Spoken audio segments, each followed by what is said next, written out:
You, John Fitzgerald Kennedy, do solemnly swear I, John Fitzgerald Kennedy, do solemnly swear that you will faithfully execute the office of President of the United States that I will faithfully execute the office of President of the United States and will, to the best of your ability, and will, to the best of my ability, preserve, protect, and defend the Constitution of the United States. preserve, protect, and defend the Constitution of the United States. So help you God.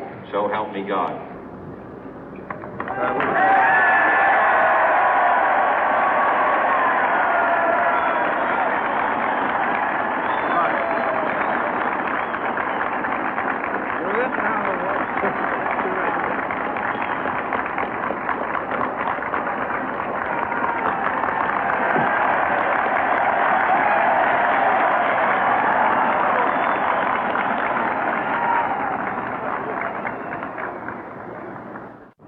Vice President Johnson, Mr. Speaker, Mr. Chief Justice, President Eisenhower, Vice President Nixon, President Truman, Reverend clergy, fellow citizens. We observe today not a victory of party, but a celebration of freedom, symbolizing an end as well as a beginning, signifying renewal as well as change. For I have sworn before you and Almighty God the same solemn oath our forebears prescribed nearly a century and 3/4 ago. The world is very different now, for man holds in his mortal hands the power to abolish all forms of human poverty and all forms of human life. And yet the same revolutionary beliefs for which our forebears fought are still at issue around the globe. The belief that the rights of man come not from the generosity of the state, but from the hand of God. We dare not forget today that we are the heirs of that first revolution.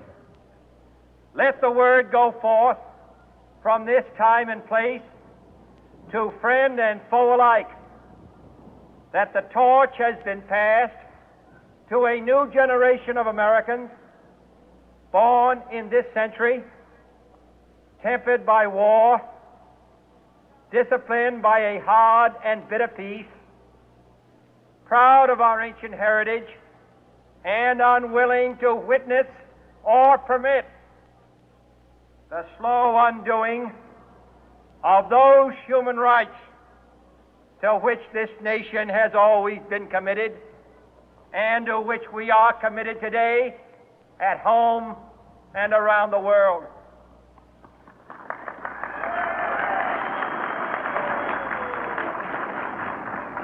Let every nation know, whether it wishes us well or ill, that we shall pay any price, bear any burden, meet any hardship, support any friend, oppose any foe to assure the survival and the success of liberty.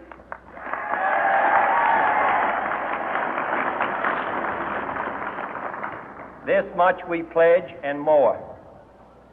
To those old allies whose cultural and spiritual origins we share, we pledge the loyalty of faithful friends. United, there is little we cannot do in a host of cooperative ventures. Divided, there is little we can do, for we dare not meet a powerful challenge at odds and split asunder.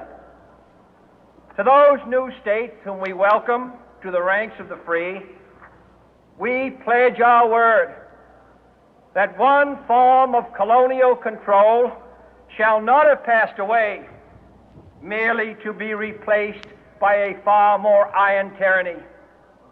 We shall not always expect to find them supporting our view, but we shall always hope to find them strongly supporting their own freedom, and to remember that in the past, those who foolishly sought power by riding the back of the tiger ended up inside.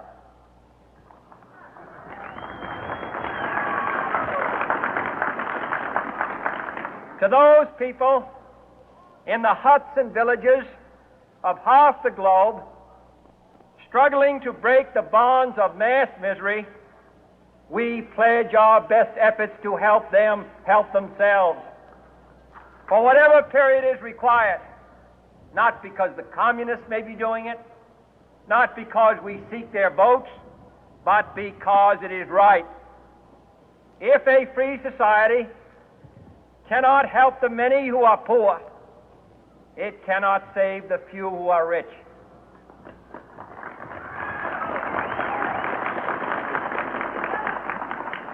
To our sister republics south of our border, we offer a special pledge to convert our good words into good deeds, in a new alliance for progress, to assist free men and free governments in casting off the chains of poverty. But this peaceful revolution of hope cannot become the prey of hostile powers. Let all our neighbors know that we shall join with them to oppose aggression or subversion anywhere in the Americas. And let every other power know that this hemisphere intends to remain the master of its own house.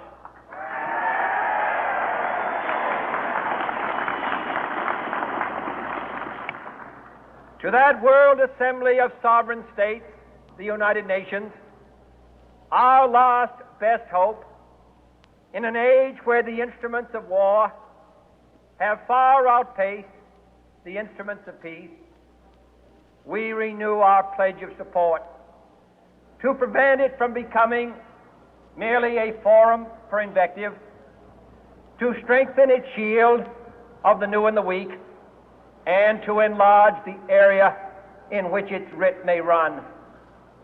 Finally, to those nations who would make themselves our adversary, we offer not a pledge, but a request that both sides begin anew the quest for peace. Before the dark powers of destruction, unleashed by science, engulf all humanity in planned or accidental self-destruction, we dare not tempt them with weakness, for only when our arms are sufficient beyond doubt can we be certain beyond doubt that they will never be employed. But neither can two great and powerful groups of nations take comfort from our present course, both sides overburdened by the cost of modern weapons, both rightly alarmed by the steady spread of the deadly atom, yet both racing to alter that uncertain balance of terror that stays the hand of mankind's final war. So let us begin anew, remembering on both sides that civility is not a sign of weakness, and sincerity is always subject to proof. Let us never negotiate out of fear, but let us never fear to negotiate.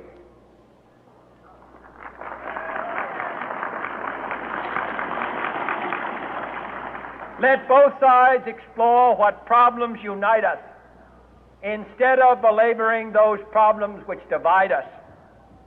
Let both sides, for the first time, formulate serious and precise proposals for the inspection and control of arms, and bring the absolute power to destroy other nations under the absolute control of all nations.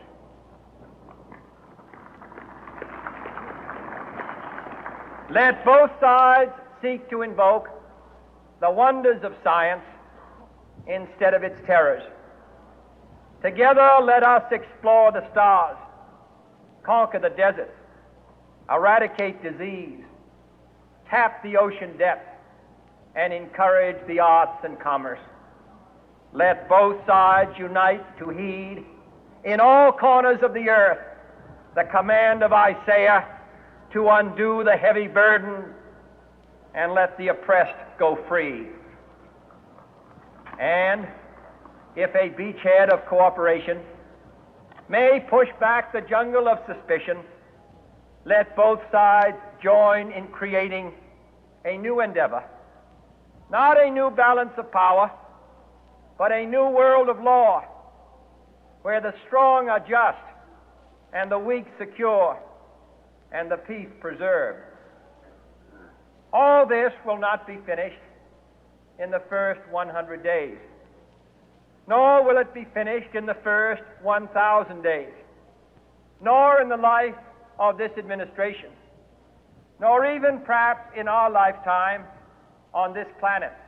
But let us begin.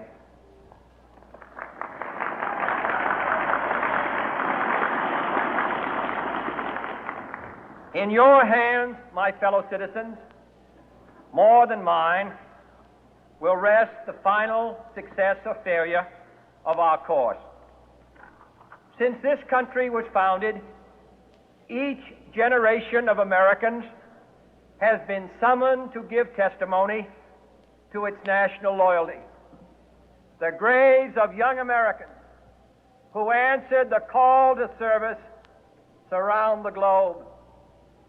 Now the trumpet summons us again, not as a call to bear arms, though arms we need, not as a call to battle, though in battle we are, but a call to bear the burden of a long twilight struggle, year in and year out, rejoicing in hope, patient in tribulation, a struggle against the common enemies of man, tyranny, poverty, disease, and war itself.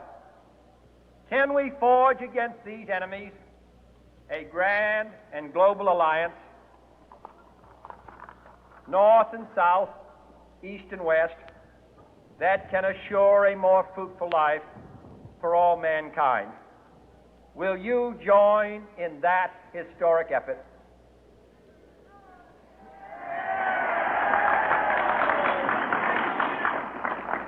In the long history of the world, only a few generations have been granted the role of defending freedom in its hour of maximum danger. I do not shrink from this responsibility. I welcome it.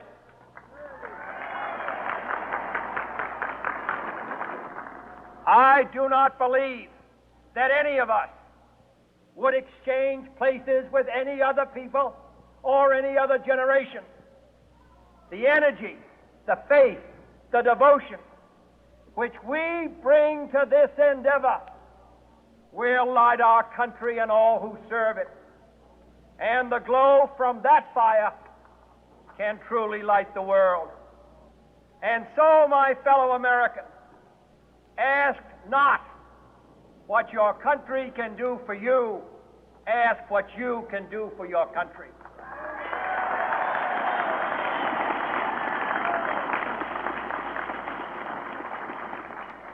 My fellow citizens of the world,